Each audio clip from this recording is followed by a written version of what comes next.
அஸ்ஸலாமு அலைக்கும் வரஹ்மத்துல்லாஹி வபரகாத்துஹு.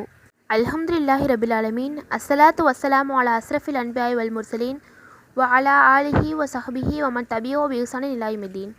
எல்லாம் வல்ல அல்லாஹ்வின் நல்லடியார்களே, இறைவனின் சாந்தியும் சமாதானமும் நம் அனைவரின் மீதும் நின்று நிலவட்டுமாக என்று கூறி ஆரம்பம் செய்கிறேன். அல்ஹம்துலில்லாஹ்.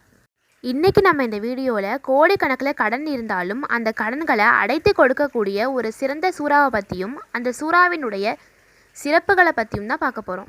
இந்த சூறாவை நம்ம 7 தடவை ஓதுனோம்னா அல்லாஹ் நம்ம வாழ்க்கையில் உள்ள கஷ்டங்களை நீக்கி நம்ம கோடிக்கணக்கில் கடன் வாங்கியிருந்தாலும் அதை அடைப்பதற்கான வழியையும் அல்லாஹ் ஏற்படுத்தி கொடுக்குறான். அப்படிப்பட்ட சிறந்த சூறாவை தான் நம்ம இந்த வீடியோவில் பார்க்க போகிறோம். நம்ம எல்லாருமே நம்ம வாழ்க்கையில் அதிகமான கஷ்டங்களோடு தான் வாழ்ந்துக்கிட்டு இருக்கோம். இந்த நேரத்தில் நம்ம அல்லாஹ்வின் மீது நம்பிக்கை வைத்தவர்களாக யக்கீனோடு இந்த சூறாக்களை ஓதி அல்லாஹ்விடத்தில் பிரார்த்தனை செஞ்சோம்னா நிச்சயமாக நம்முடைய இறைவன் நம்ம வாழ்க்கையில் இருக்கக்கூடிய அனைத்து விஷயங்களையும் சீராக்கி வைப்பான். இந்த சூறாவை நம்ம ஃபஜருடைய நேரத்தில் ஓதணும். ஃபஜர் தொழுகையை தொழுது விட்டு அதே இடத்துல அமர்ந்து முதலாவதாக நம்ம அதிகமாக அல்லாஹ்வின் மீது திக்ரு செய்யணும். அதாவது ஏராளமான திக்ருகள் இருக்குது. சுபஹானல்லாஹ், அல்ஹம்துலில்லாஹ், அல்லாஹு அக்பர். இந்த 3 திக்ருகளுமே அல்லாஹ்விற்கு மிகவும் விருப்பமான திக்ருகளாக இருக்குது. இந்த திக்ருகளை ஓதிவிட்டு நபி ஸல்லல்லாஹு அலைஹி வஸல்லம் அவங்க மீது ஸலவாத்து ஓதணும். நம்ம நபி ஸல்லல்லாஹு அலைஹி வஸல்லம் அவங்க மீது ஒரு முறை ஸலவாத்து ஓதணும்னாலே நம்ம மீது அல்லாஹ் 10 தடவை அருள் புரிவதாக நபி ஸல்லல்லாஹு அலைஹி வஸல்லம் அவர்கள் சொல்லியிருக்காங்க. அதனால் இரண்டாவதாக நபி ஸல்லல்லாஹு அலைஹி வஸல்லம் அவங்க மீது ஸலவாத்து ஓதணும். மூன்றாவதாக சூரத்துல் ஃபாத்திஹாவை 7 முறை ஓதணும். இந்த சூரத்துல் ஃபாத்திஹா திருக்குர்ஆனில் முதலாவது சூறாவாக இருக்குது.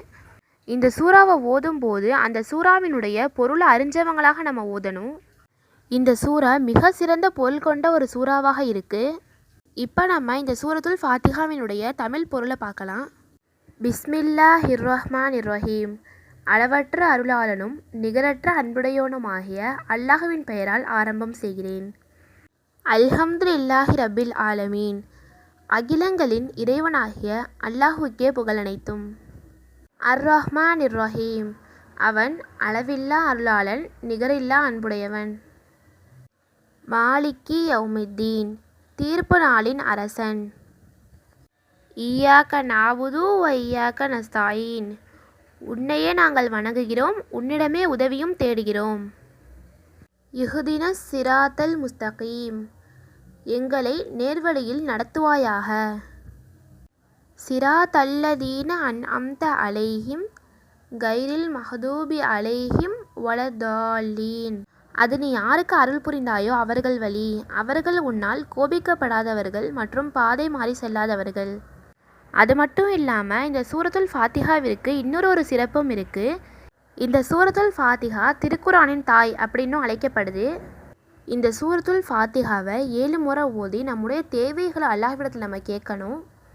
நம்ம கடனுடைய விஷயங்களை அல்லாஹ்விடத்தில் சொல்லி நம்ம பிரார்த்தனை செய்யணும். நிச்சயமாக அல்லாஹ் நம்ம வாங்கியிருக்கக்கூடிய கடன்களை அடைப்பதற்கான வழியை ஏற்படுத்தி கொடுப்பான். அதே போல் நம்முடைய தேவைகளையும் அல்லாஹ் பூர்த்தி செஞ்சு தர்றான். வருமானத்தில் அல்லாஹ் பரக்கத்தை ஏற்படுத்தி கொடுப்பான். செல்வ செழிப்பையும் அல்லாஹ் ஏற்படுத்தி கொடுப்பான். நம்ம வாழ்க்கையில் சிறந்த ஒன்றையும் அல்லாஹ் நமக்கு ஏற்படுத்தி கொடுப்பான். கேட்டதின்படி அமல் செய்யும் நன்மக்களாக உங்களையும் என்னையும் இறைவன் ஆக்கி வைப்பானாக. ஆமீன். அல்லாஹ் நம் அனைவருடைய பாவங்களையும் மன்னித்து ஜன்னத்துல் ஃபிர்தௌஸ் என்ற உயர்ந்த சொர்க்கத்தை நம் அனைவருக்கும் அல்லாஹ் வழங்குவானாக. ஆமீன். நம்ம அனைவருடைய கடனையும் அல்லாஹ் நீக்கி வைப்பானாக. ஆமீன். நம்ம சேனலை புதுசாக பார்க்குறவங்களும் ஆல்ரெடி பார்த்துக்கிட்டு இருக்கவங்களும் வீடியோவை லைக் பண்ணி ஷேர் பண்ணி சேனலை சப்ஸ்கிரைப் பண்ணுங்கள். அஸ்ஸலாமு அலைக்கும் வரஹ்மத்துல்லாஹி வபரகாத்துஹு.